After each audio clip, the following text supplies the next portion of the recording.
Je vous salue tous dans le nom puissant de Jésus, notre Seigneur et Sauveur.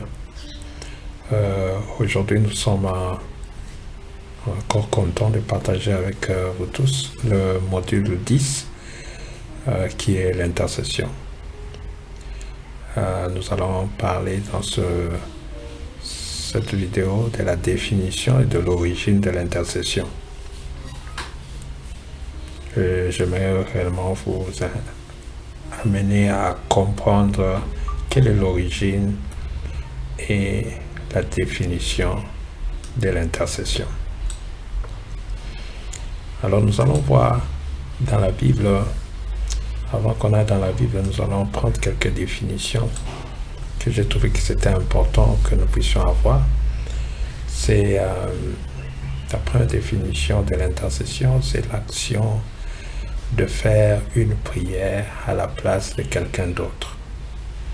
L'intercession, c'est l'action de faire une prière à la place de quelqu'un d'autre. C'est aussi le fait d'intervenir auprès de quelqu'un en faveur d'une personne. Et en dernier lieu, l'intercession, c'est une médiation. Donc, nous trouvons que l'intercession, c'est l'implication de trois personnes. Une personne qui entre au milieu de deux personnes pour parler en faveur d'une autre personne. Donc l'intercession, on a trois parties, si je peux dire. La partie qui reçoit la médiation ou qui reçoit la prière, c'est Dieu. Et la deuxième partie de celui pour qui on doit intervenir, c'est la deuxième partie qui peut être une personne, qui peut être une nation, qui peut être une organisation, qui peut être un pays, qui peut être beaucoup de choses. Et au milieu, là, nous voyons l'intercession, l'intercesseur qui prie, qui parle à Dieu en faveur de quelqu'un, qui parle à Dieu en faveur d'une situation, qui parle à Dieu en faveur d'une nation, en faveur d'un roi, en faveur d'une organisation, d'une église. Et au milieu, nous avons l'intercesseur. Donc, c'est un peu très pratique ce que nous pouvons parler quand nous parlons de l'intercession, de l'intercesseur. Nous parlons d'une médiation qui se fait. Nous parlons de trois parties qui sont impliquées. Et nous parlons précisément de la partie du milieu qui s'interpose entre Dieu et la partie pour laquelle nous parlons, intercédons en faveur. Alors, dans la Bible, il y a des exemples très forts, beaucoup d'exemples sur l'intercession. Mais une bonne vision de l'intercession se fait voir avec Abraham. Ça se fait voir avec Abraham, ça c'est vraiment une très bonne vision de l'intercession où Abraham, Dieu veut aller détruire Sodome et Gomorrhe et Dieu révèle le plan à Abraham dans Genèse chapitre 18. Dieu révèle le plan à Abraham et Abraham commence à intercéder en faveur de Sodome et de Gomorrhe. Abraham n'intercédait pas pour Lot qui était son neveu, qui était là-bas seulement, mais il intercédait pour la ville tout entière. Abraham se tient entre Dieu et Sodome. Et Abraham commence à parler à Dieu. La Bible dit, Abraham s'approcha et dit, feras-tu aussi périr le juste avec le méchant? Peut-être y a-t-il 50 justes au milieu de la ville, les feras-tu périr aussi? Et ne pardonneras-tu pas à la ville à cause des 50 justes qui seront au milieu d'elle?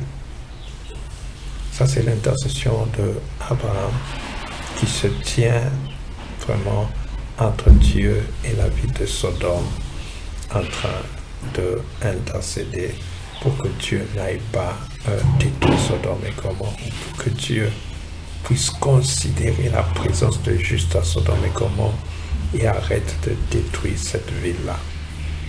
Alors, ça, c'est un bon exemple de l'intercession. Et Dieu a été attentif à l'intercession d'Abraham. Allez voir dans la conversation, Dieu disait, si je trouve 50, je ne vais pas détruire. Et Abraham continue encore à aller un peu plus bas en parlant, si alors tu trouvais moins que 50, si alors tu trouvais 10, si alors tu trouvais 20. Donc Abraham était en train de faire une intercession. Finalement, quand Dieu est parti là, Dieu n'a trouvé qu'un seul juste. Et Dieu a enlevé ce juste-là avec sa famille, l'autre avec ses 2 enfants et sa femme. Ça faisait 4 personnes qui avaient été enlevées de la ville. Et Dieu a détruit la ville. Donc ça c'est un exemple très palpable de l'intercession. C'est Abraham, ça nous donne une vision d'abord en voyant comment est-ce que l'intercession se possède. Ça veut dire quelqu'un qui prie en faveur de quelqu'un d'autre. Abraham ne parlait pas pour lui, il parlait pour ce qui allait se passer, il parlait pour la ville. Et aussi, ça nous donne une image de la façon dont Dieu considère l'intercession. Parce que Dieu a réellement considéré, a écouté et considéré la prière d'Abraham.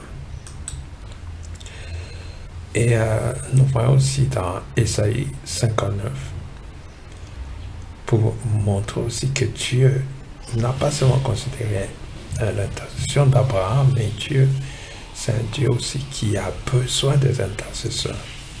Dieu, dans beaucoup de situations dans la Bible, Dieu veut voir des gens qui intercèdent, veut voir des gens qui s'interposent et lui parlent en faveur d'autres personnes. Ésaïe 59, 16, juste pour citer seulement ces versets, il y a beaucoup de versets même dans le Nouveau Testament. La Bible dit, il voit qu'il n'y a pas un homme. Il s'étonne de ce que personne n'intercède. Alors son bras lui vient en aide et sa justice lui sert d'appui. Ici, nous voyons comment Dieu lui-même, il s'étonne comment il n'y a personne qui intercède. Il n'y a pas d'intercesseur. Ça veut dire que Dieu veut faire quelque chose, mais il veut voir des intercesseurs. Il veut entendre les prières d'intercesseurs. Il veut voir quelqu'un qui puisse s'interposer entre lui et le peuple. Il veut voir quelqu'un qui puisse plaider pour le peuple. Donc, c'est un des plusieurs versets dans la Bible qui nous montre comment Dieu aussi, il tient compte de l'intercesseur. L'intercesseur a une place très importante dans l'action de Dieu à travers le monde. Ce que Dieu fait, l'intercession a vraiment une très place capitale. Ainsi que Dieu dans Jérémie 14, 11, pour citer que ça, l'Éternel dit à Jérémie, et l'Éternel me dit, n'intercède pas en faveur de ce peuple. Dieu a donné des messages prophétiques à Jérémie et le peuple s'est entêté. Le peuple n'a pas voulu écouter Jérémie. Et Dieu maintenant envoie Nabuchodonosor pour venir attaquer Israël, piller Israël et prendre les captifs, aller avec eux à Babylone. Alors Dieu interdit à Jérémie d'intercéder en faveur du peuple. Parce qu'il sait la place de l'intercesseur. Il donne de l'importance à l'intercesseur. Dieu donne de l'importance à celui, le prophète ou l'homme de Dieu qui se tient pour intercéder. Alors Dieu dit à Jérémie, et Jérémie n'intercède pas. Comme ces gens étaient vraiment entêtés, alors n'intercède pas en leur faveur. Dieu l'interdit à Jérémie d'intercéder en faveur du peuple, afin que Dieu puisse réellement détruire Israël, détruire le temple et amener Israël en captivité, comme il avait fait. Cela montre aussi la puissance de l'intercession, parce que Jérémie, s'il pouvait se tenir à la brèche, il pouvait arrêter le plan de Dieu, la promesse de Dieu, la prophétie de Dieu qui voulait détruire Israël, l'amener en captivité pendant 70 ans, qui était annoncé par Jérémie lui-même. Et si Jérémie pouvait aller prier, plaider devant Dieu, Dieu pouvait changer la situation. Alors Dieu a dit à Jérémie, arrête d'intercéder. Arrête d'intercéder. Cela montre vraiment la puissance de l'intercession. Alors, dans Jérémie 27, le verset 18, Dieu qui montre que Dieu considère l'intercession. Jérémie 27, le verset 18, Jérémie est en train de dire, s'ils sont prophètes, et si la parole de l'Éternel est avec eux, qu'ils intercèdent auprès de l'Éternel des armées, pour que les ustensiles qui restent dans la maison de l'Éternel, dans la maison du roi de Juda, dans Jérusalem, ne s'en aillent point à Babylone. Dans le temps de Jérémie, il y avait des prophètes qui se sont levés pour donner des prophéties contraires à ce que Jérémie est en train de parler. Pour dire au peuple, non, Nebuchadnezzar ne va pas gagner la bataille contre vous. Pour dire, Dieu va nous donner la victoire sur Nebuchadnezzar, n'écoutez pas Jérémie. Il donnait des prophéties contre les prophéties de Jérémie. Et ils ont même dit que ne vous en faites pas, les ustensiles, quelques ustensiles que le roi de Babylone a pris, il va les retourner. Et Jérémie dit, si réellement ces gens-là sont prophètes, qu'ils soient capables d'intercéder pour que les ustensiles qui sont restés dans le temple, qui sont restés dans Jérusalem, qui ne soient pas transportés à Babylone. Et quand vous lisez la suite, comme Jérémie avait prophétisé que les ustensiles devaient être aussi transportés, déportés, amenés à Babylone, c'est ce qui était aussi arrivé. C'est là, quand Jérémie disait ça, il montre la considération que Dieu a des intercesseurs et surtout des prophètes qui ont la parole de l'Éternel. Quand vous regardez ici, la Bible parle que s'ils ont la parole de l'Éternel, ça veut dire que s'ils sont des gens que Dieu considère comme des serviteurs de Dieu, ils ont la capacité d'intercéder et de faire arrêter Dieu son plan. Donc c'est une très grande chose dans l'intercession. S'ils sont intercesseurs, qu'ils prophétisent, et c'est ainsi que Jérémie est en train de montrer comment la puissance de l'intercession, comment Dieu considère les intercesseurs. Et ces intercesseurs doivent être capables de se tenir devant Dieu, d'avoir la parole de l'Éternel comme il a dit, parce que Dieu n'écoute pas l'intercession des gens qui ne sont pas dignes de se tenir devant lui. Mais pour les gens qui sont dignes de se tenir devant lui, la Bible dit qu'ils peuvent aussi changer le plan de Dieu, comme nous l'avons vu avec l'intercession d'Abraham. Nous avons vu aussi, nous allons le voir aussi au cours de ce module, nous allons voir différents types d'intercession et comment aussi différents intercesseurs qui se sont levés pour intercéder et changer aussi le plan de Dieu. Alors, pour terminer, j'aimerais aussi vous énumérer quelques grands intercesseurs que la Bible nous parle, qui nous inspirent, qui vont nous inspirer à travers tous ces enseignements sur le module de l'intercession, qui nous inspirent sur l'intercession. Nous avons vu Abraham, le père de la foi. Il a une inspiration du modèle de l'intercession pendant qu'il intercédait pour Sodome et Gomorrhe. Nous avons aussi vu à travers la Bible un homme comme Moïse. Moïse qui était parmi qui est parmi les grands intercesseurs de la Bible, que Dieu a vraiment eu à changer d'avis à cause de Moïse qui se tenait entre Dieu et le peuple pour intercéder et faire changer à Dieu certaines décisions.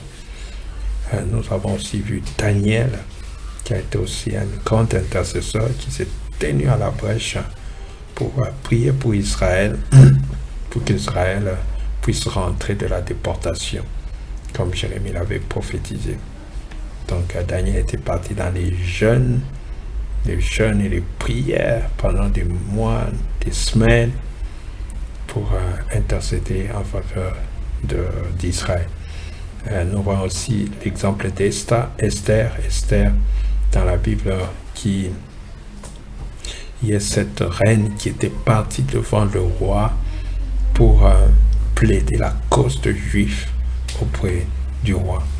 Mais avec l'histoire d'Esther, c'est une histoire qui réellement inspire la puissance de l'intercession. Donc elle a vraiment fait une médiation pour parler en faveur du peuple d'Israël.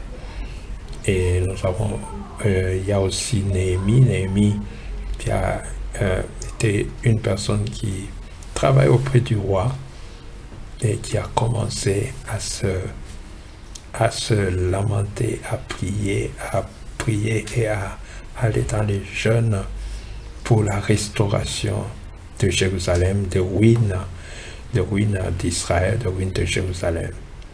Et Néhémie a été un des piliers de ceux-là qui sont rentrés pour aller reconstruire les murailles de Jérusalem. Parce que c'était un intercesseur qui était vraiment, qui a montré un exemple de compassion. Quelqu'un qui n'avait plus de paix, qui n'avait plus de joie, parce qu'il voulait plaider pour les ruines, la restauration de Jérusalem. Donc c'est un peu ça comme introduction sur l'intercession que nous allons aller au cours de ce module 10 de l'intercession. Nous allons parler de beaucoup de choses. Que Dieu vous bénisse. Je vous retrouve dans la vidéo prochaine et dans les autres chapitres pour parler de l'intercession. Que Dieu vous bénisse.